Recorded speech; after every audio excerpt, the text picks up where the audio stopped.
नमस्कार दोस्तों।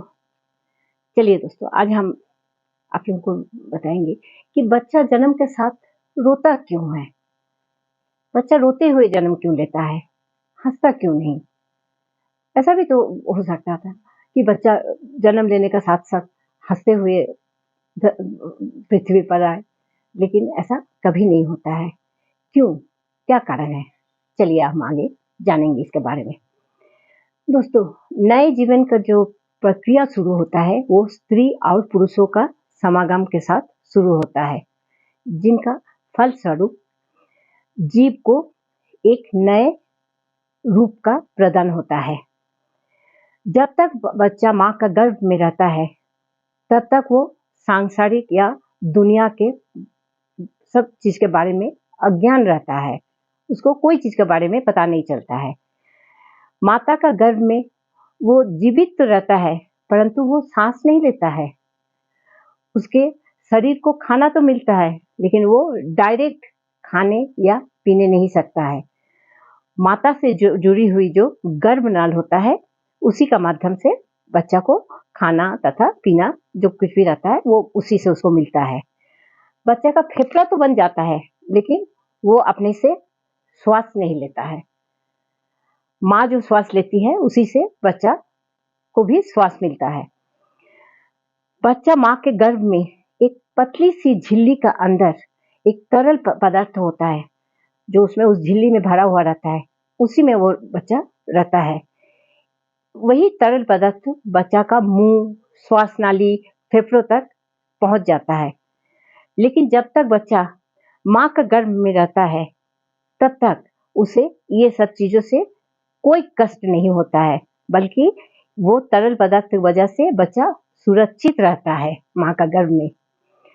प्रसव का क्रिया जो होता है वो माँ और बच्चा दोनों के लिए ही बहुत कष्टदायक चीज है, क्योंकि वो बहुत ही सक्रिय मार्ग से बाहर निकलता है। बच्चा इस दुनिया में आता है, जिस क्षण बच्चा माँ के गर्भ से बाहर निकल आता है उस समय आसपास का जो माहौल होता है वो बदल जाता है। अब शिशु को जीवित रहने के लिए उसको अब सांस का जरूरत पड़ेगा। बच्चा जब बाहर आ जाता है तब तो माँ जब श्वास अंदर तक तो माँ जब सांस लेती है उसी से उसको सांस मिल जाता है, लेकिन जब शिशु बाहर निकल आता है तब उसको तो अपने आप उसको श्वास लेना है। उसका फेफड़ा जो है प्रथम बार काम करता है, इसीलिए वो थोड़ा सा दिक्कत भी होता है पहला बार बच्चा जब बाहर निकालता है श्वास लेने में।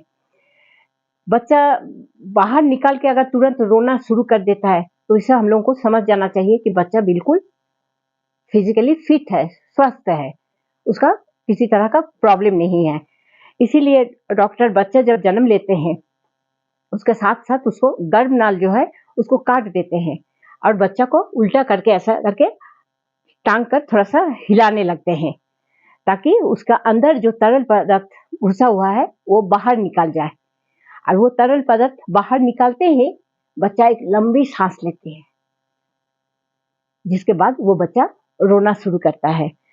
देखिएगा, बच्चा जब रोता है पहला बार तब उसका आवाज से कैसा लगता है, उसका आवाज, उसका वो जो रोता है उसमें लगता है वो हम लोग से पूछ रहा है कि मैं कहाँ हूँ, मैं कहाँ हूँ। वह वह करके जो रोता है ना, उसको ठीक सुनने में लगता है कि मैं कहाँ हूँ। तो इस बारे में आप लोगों को छोटा सा पौराणिक बातें भी बताएंगे।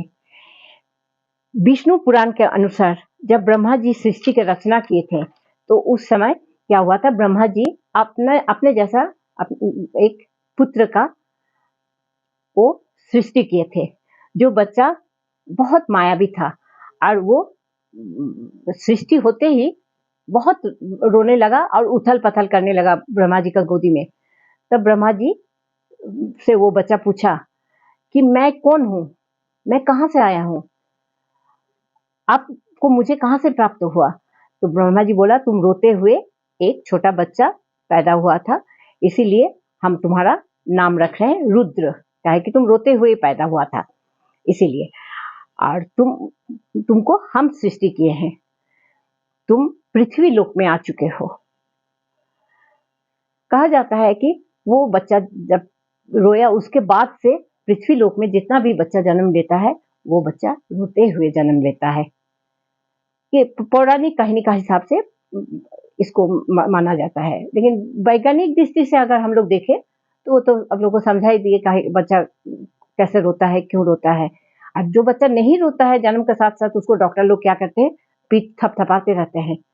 बच्चा का जन्म लेने का साथ साथ नहीं रोना मतलब उसके लिए वो नेगेटिव चीज होता है। वो नेगेटिव मतलब उसको तब स्वस्थ नहीं है वो बच्चा, या वो जीवित रहने का उम्मीद कम रहता है। इसीलिए बच्चा जन्म के साथ साथ जो रोता है ये शुभ चीज होता है। यही स्वस्थ बच्चा का सबसे बड़ा सिंबल होता है कि हाँ बच्चा सुस्त है, सबल है, बच्चा ठीक ठाक है। ठीक है दोस्तों, अगर ये जानकारी आप लोगों को अच्छा लगा तो जरूर सब्सक्राइब कीजिएगा, लाइक कीजिएगा। नमस्कार।